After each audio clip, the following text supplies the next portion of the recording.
Eu queria agradecer imensamente o convite.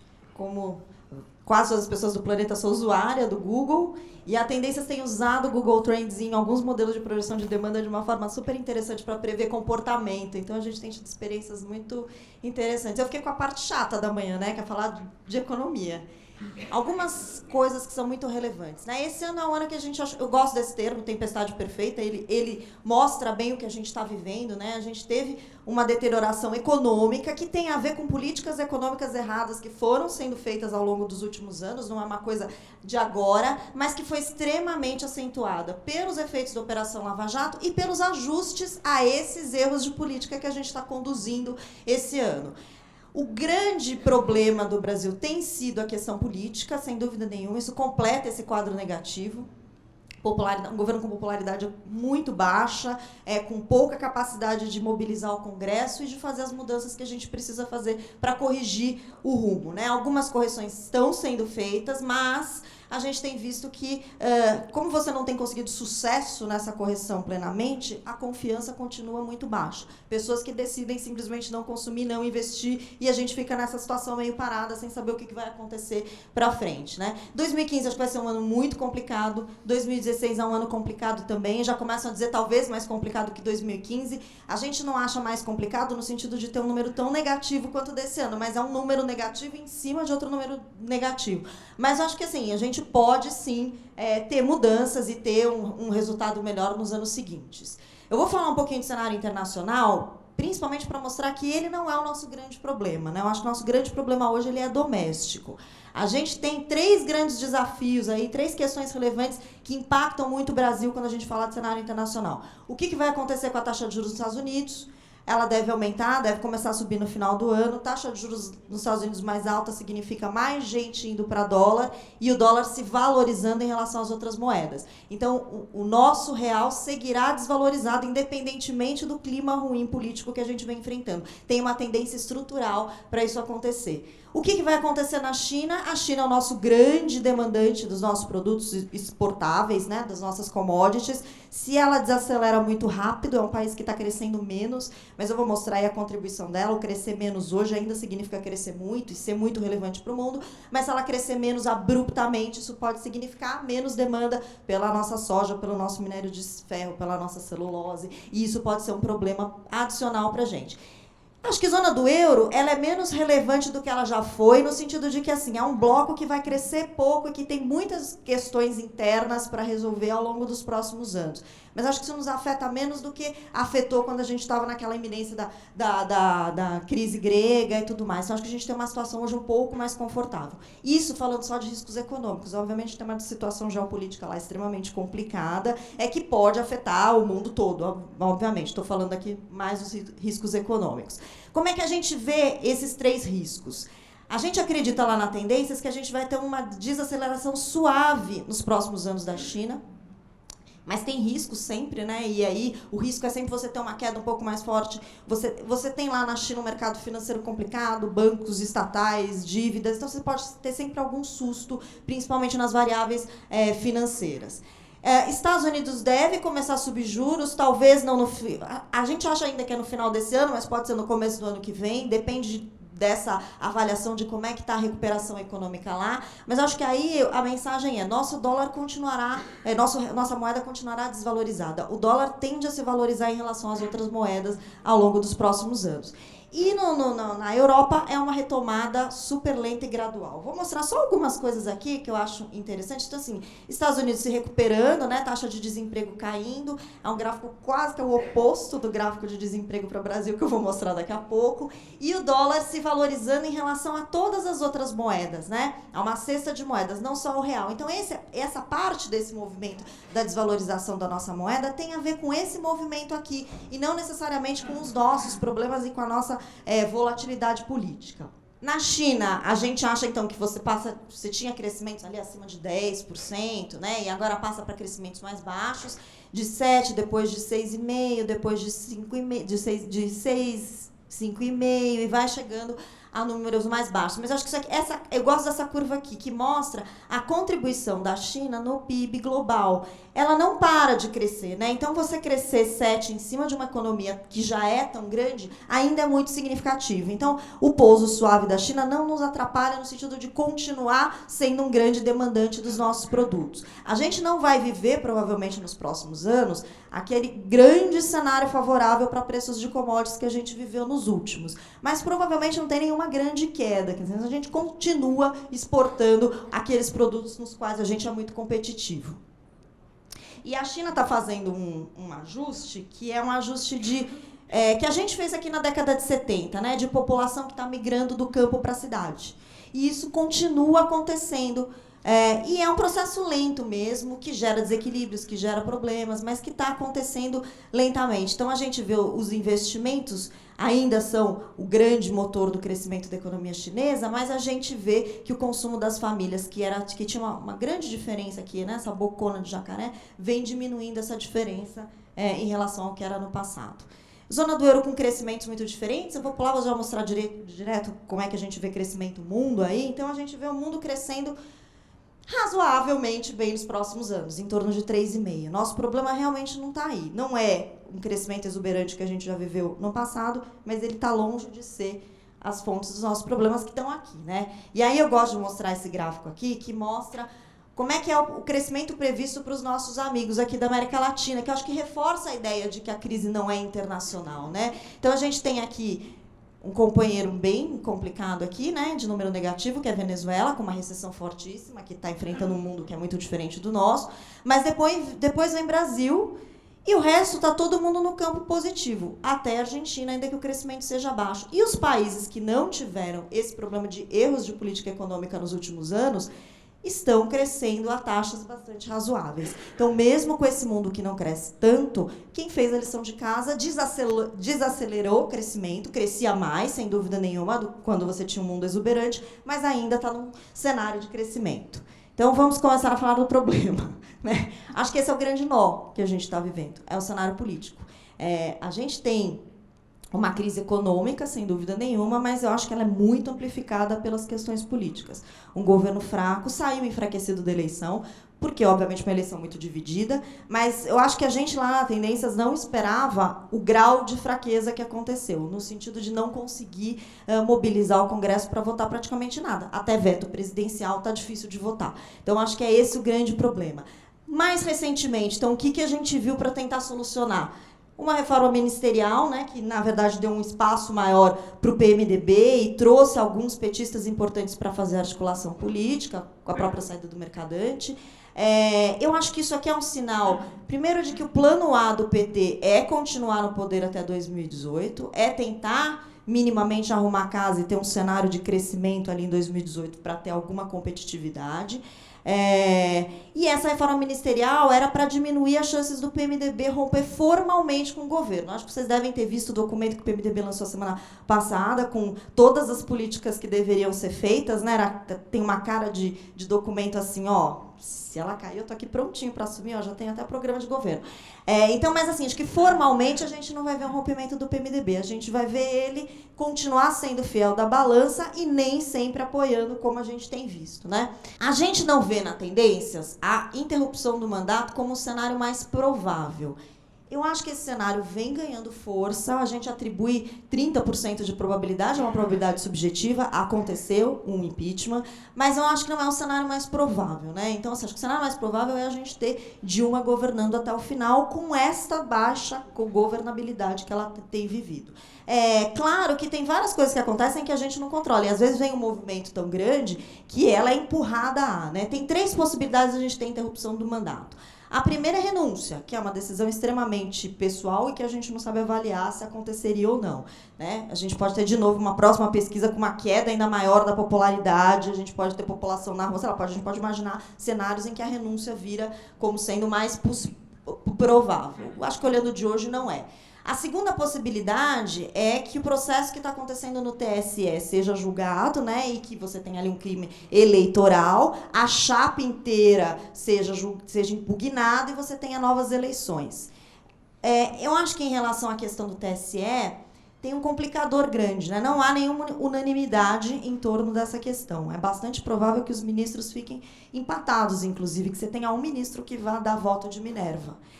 Isso é muito difícil de acontecer, assim, deste ministro dar um voto a favor de uma impugnação de uma chapa. Então, acho que é um caminho menos provável para a gente ver a interrupção do mandato. A terceira, que eu acho que é o caminho mais provável, seria o impeachment, né? Seria você, até as contas serem rejeitadas no Congresso, abrir um processo de impeachment e voltar esse processo de impeachment.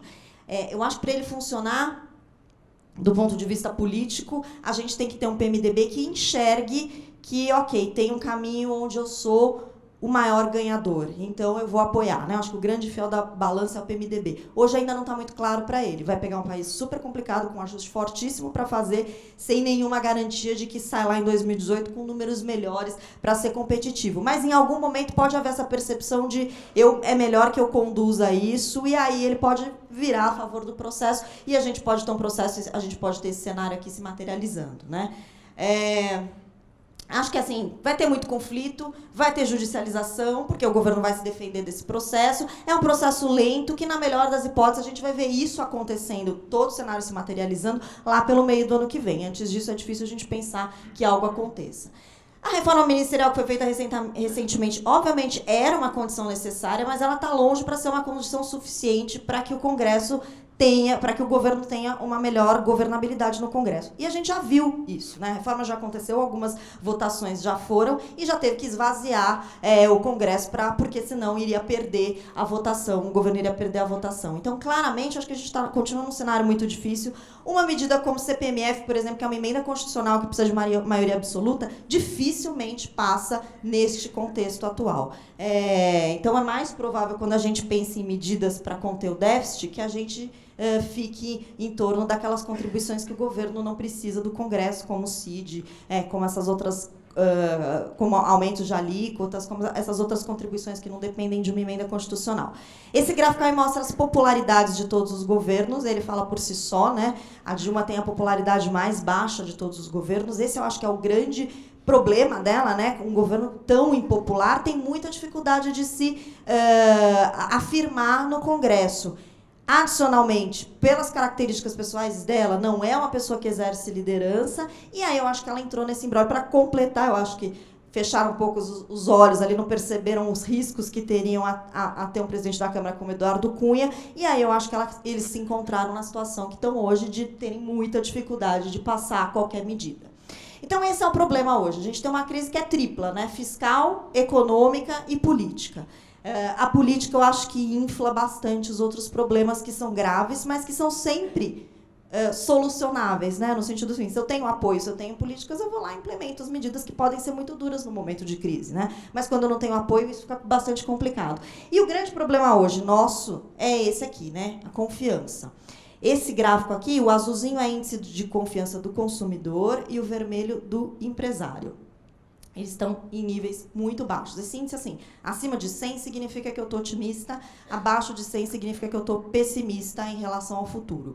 Então, assim, são os níveis mais baixos históricos, e eu acho que é o grande nó. E a grande dificuldade, eu acho que assim, a grande razão de nós, economistas, estarmos errando tanto as nossas projeções, né? A gente está sempre revisando para baixo esse ano. Porque, na verdade, a confiança tem muito de econômico, né? A gente consegue modelar a confiança, ela tem muito a ver com emprego, com renda, com uma série de variáveis que são econômicas, mas tem um pedaço que é comportamental mesmo. Então, a gente está vivendo um momento onde a incerteza política é tão grande que as pessoas simplesmente paralisam as decisões. Isso afeta investimento, vou mostrar aí as nossas projeções de PIB de investimento, e isso afeta consumo também. E aí o resultado é como é que a gente está vendo o crescimento econômico nos próximos anos. Uma queda de 3, na verdade esses números estão sendo revistos para baixo, então o 2,8 vai virar 3 alguma coisa, e o -1 vai virar -1,5, -1,6, alguma coisa assim, do ano que vem. Então são 2 anos de recessão, né, de números muito negativos. Por que tem crescimento nos outros anos? Acho que a pergunta é sempre essa. Quando que cresce, né? A retomada da confiança em algum momento pode detonar um crescimento até maior do que está esse, mas o que a gente vê para ter crescimento nos outros anos? Tem alguma retomada sempre, né? Enfim, algum investimento acontece, mas principalmente você tem esse câmbio dando competitividade a algumas indústrias. Então, a indústria começa a crescer um pouquinho, que eu acho que é um setor extremamente prejudicado nos últimos anos, começa a crescer um pouquinho. Mas, de novo, é 1,3, 1,5 sobre quedas grandes nos últimos anos, né? Então, o cenário é um cenário bastante complicado. Quando a gente abre o PIB, algumas coisas que eu acho que vale a pena destacar aí nesse cenário, né? Então, o setor do agronegócio continua indo bem, e é um setor que, inclusive, o câmbio desvalorizado ajuda, né? Sem dúvida nenhuma.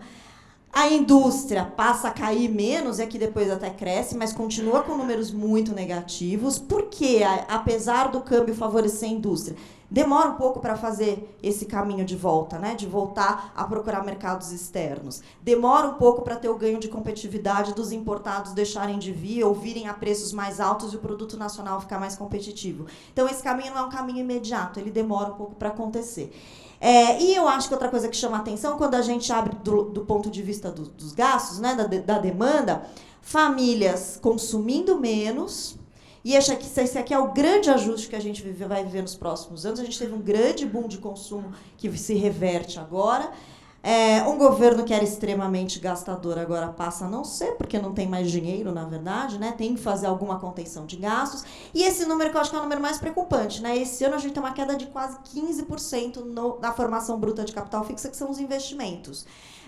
A Petrobras sozinha é responsável por 10% da formação bruta de capital fixo nesse país. E ela reduziu as suas projeções de investimento a menos da metade. Então, só Petrobras, aqui, cadeia do petróleo, já fazem um estrago grande. Fora isso, tem todas essas decisões de investimento que não estão acontecendo, né? Então, acho que esse é um número bastante preocupante, que continua caindo no ano que vem, porque isso aqui depende fundamentalmente de confiança, além de enxergar o mercado para frente, que eu acho que em muitos setores continua existindo no Brasil, tem essa questão de, enfim, por que eu vou investir agora? Eu vou esperar e vou ver o que acontece, né? E aí a gente tem esses números tão negativos nos próximos anos.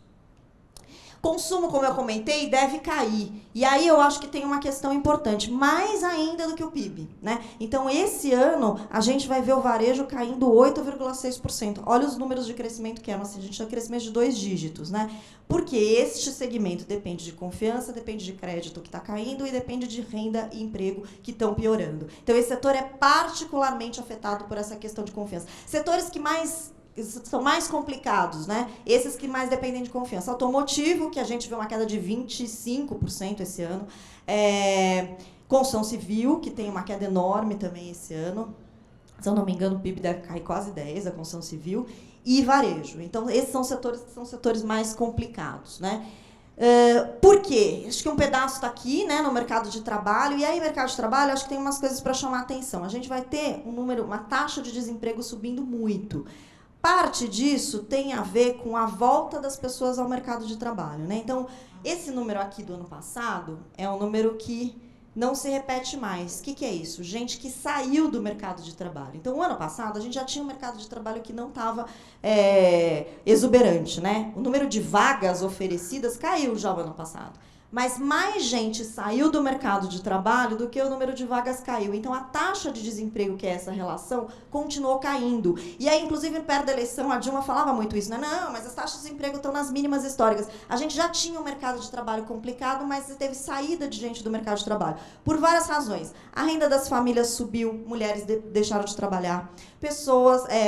Os jovens pegaram crédito do FIES e foram fazer universidade, pararam de trabalhar. Então, você teve nas famílias um número menor de membros que ia trabalhar e a renda crescendo loucamente, e isso dava conta do padrão de consumo familiar. Com a reversão desse cenário, você volta a ter essas pessoas entrando no mercado de trabalho de novo. Adicionalmente, a gente teve o fim do FIES praticamente, né? Então, assim, o cara que estava estudando vai ter que trabalhar para pagar a sua universidade. A mulher que parou de trabalhar volta para o mercado de trabalho para tentar recompor a renda familiar. Então, a gente tem esse ano as duas coisas. Muita gente voltando para o mercado de trabalho, nem é um crescimento exuberante, quando você olha dados históricos, é isso mesmo que a população economicamente ativa cresce todo ano, 1,5, 1,2, 1,5. Mas você tem, do outro lado, uma queda mais forte no número de vagas, né, de 1%. Então, é isso aqui que faz com que a gente tenha um salto grande do desemprego de um ano para o outro. E que vai continuar nas manchetes dos jornais e que acaba ampliando esse círculo aí, né, da pessoa ver, pô, eu não perdi emprego, mas o meu amigo perdeu, então é melhor eu ficar quieta e não consumir nada. Então, esse, eu acho que é o grande nó que a gente vê do ponto de vista do consumo. E a renda caindo pela primeira vez desde 2003. A renda média real das pessoas caindo 4% e a massa de renda, que é a renda vezes o número de pessoas ocupadas, caindo 5% esse ano e 2,8%. Então, a renda está caindo mais que o PIB. E é por isso que os setores que dependem mais da renda, como varejo, caem mais que o PIB também o ano que vem. O lado bom disso, do ponto de vista das empresas, é que a gente tem custo de mão de obra caindo e pressionando mais, que esse acho que foi um grande custo, principalmente para a indústria, que acabou importando um pouco esse aumento forte que a gente teve de salários no setor de serviços. A gente tem um custo caindo em dólar. Isso é uma das coisas que aumenta um pouco a competitividade da nossa indústria nos próximos anos, né? É o outro lado. Outro fator complicado ainda que piora, né, toda essa situação da renda das famílias. Inflação elevada. A gente está tendo um momento de inflação alta com recessão, que é um complicador muito grande. Por que a inflação é muito alta esse ano? Parte desses aumentos tem a ver com correção de rumos, né? Com a conta de energia elétrica que caiu artificialmente 15% lá, gerou uma dívida imensa em todo o setor.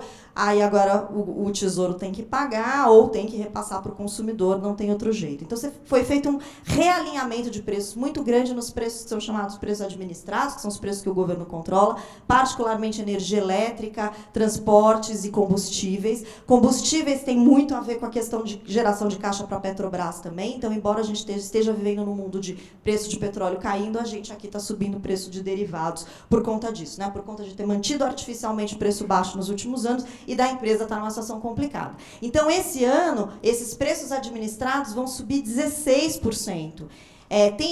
Dependendo do lugar, né, da distribuidora de energia, tem altas até de 80% de preço de energia.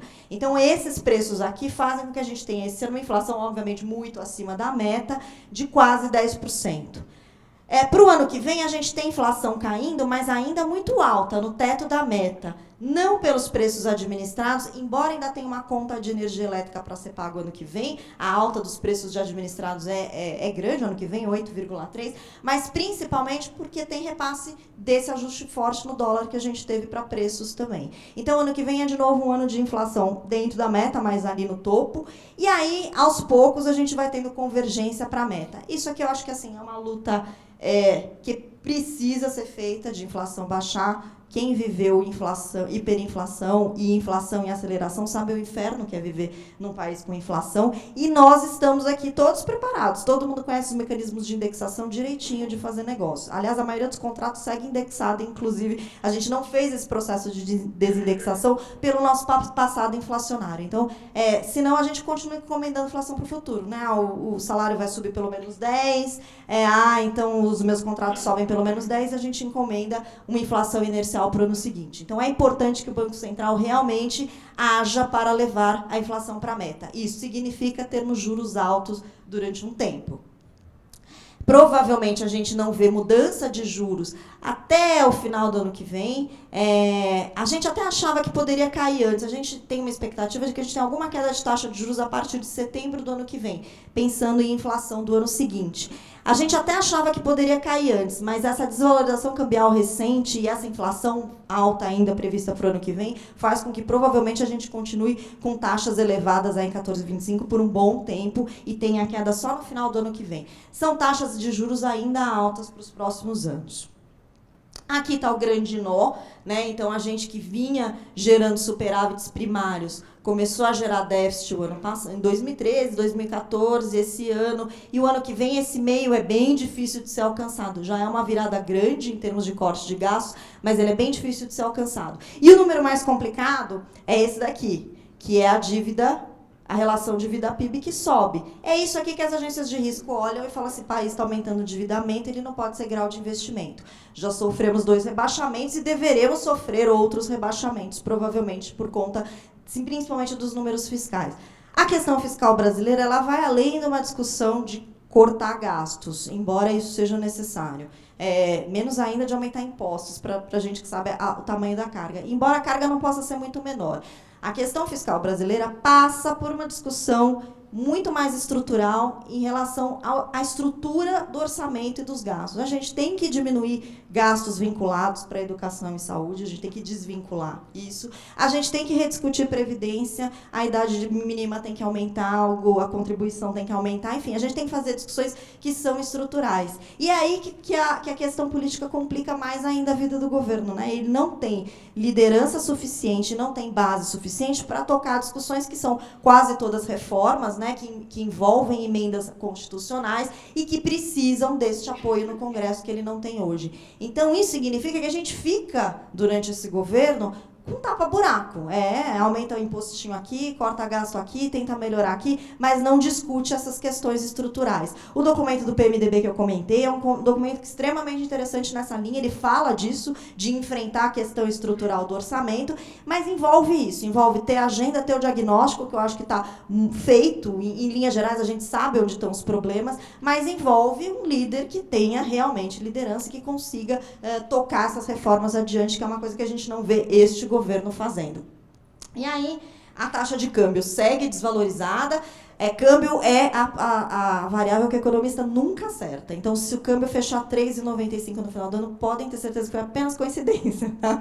Mas essas são as nossas projeções. É uma variável super volátil e que reage a esse ambiente. Mas esse ano, terminando perto de 4, né, e o ano que vem, 4,20. Acho que o importante aqui é essa tendência que eu comentei, que a desvalorização tem um pedaço grande aqui que é estrutural. Tem a ver com a retomada dos juros nos Estados Unidos e tem a ver com uma outra coisa. Os nossos termos de troca estão piorando. O que a gente importa está ficando mais caro e o que a gente exporta, eu nem diria que está caindo de preço, mas está em preço paradinho ali, nem vai cair tanto.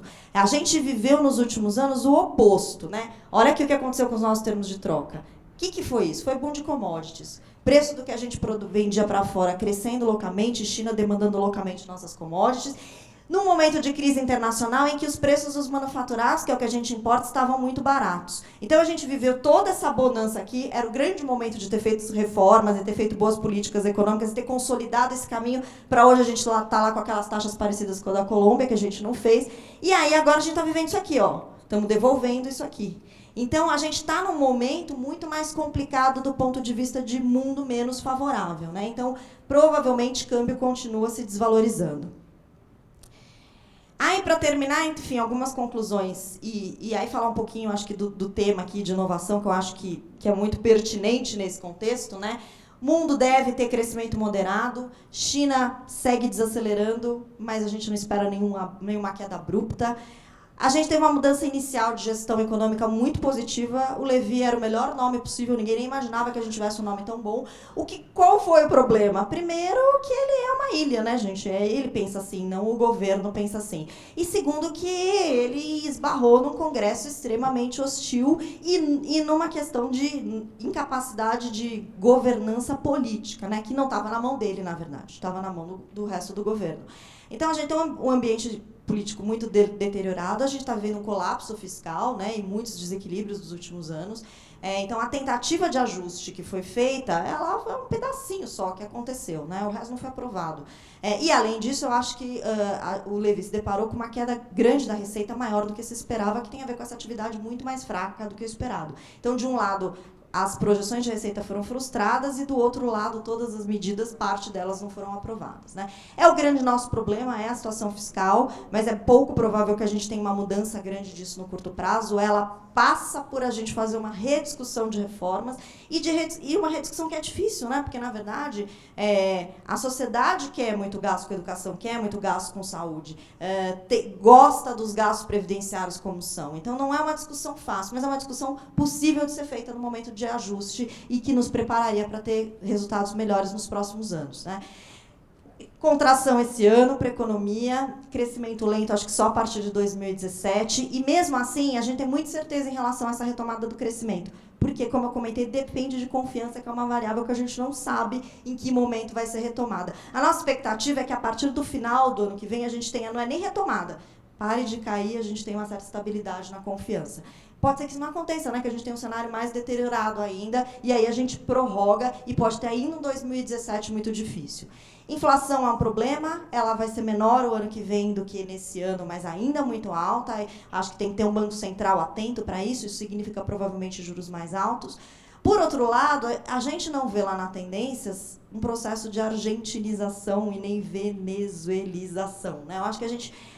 Uma grande lição, acho, desse processo todo é que a gente tem instituições sólidas e que estão funcionando. Eu acho que é um grande aprendizado. É bastante provável que a gente saia da Operação Lava Jato com um modo de fazer negócios melhor do que o que a gente tinha antes no Brasil. Então, acho que tem um lado positivo, sim. E do ponto de vista das empresas, quando a gente fala em oportunidades, acho que assim, o mercado é difícil, né? A gente, uma pizza que era tamanho família, que está virando uma pizza brotinho, né? Então, o grande esforço é pegar um pedaço maior dessa pizza, né? Então, assim, por outro lado, acho que assim, tem concorrente que vai morrer na praia, quem for mais eficiente fica e sai mais forte de uma crise como essa, sem dúvida nenhuma.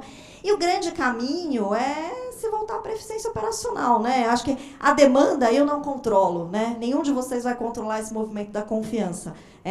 Porque ele é um movimento coletivo, ainda que individualmente cada um tome as suas decisões e elas sejam mais confiantes, ele acaba sendo um movimento coletivo que tem a ver com o ambiente. Mas a minha empresa eu posso melhorar e aumentar a eficiência para tentar enfrentar esse ambiente. Então, eu acho que é isso, né? O cenário é assim, temos que nos voltar para dentro e tentar melhorar o máximo possível, porque nós vamos ter tempos complicados aí nos próximos anos. Muito obrigada pela atenção.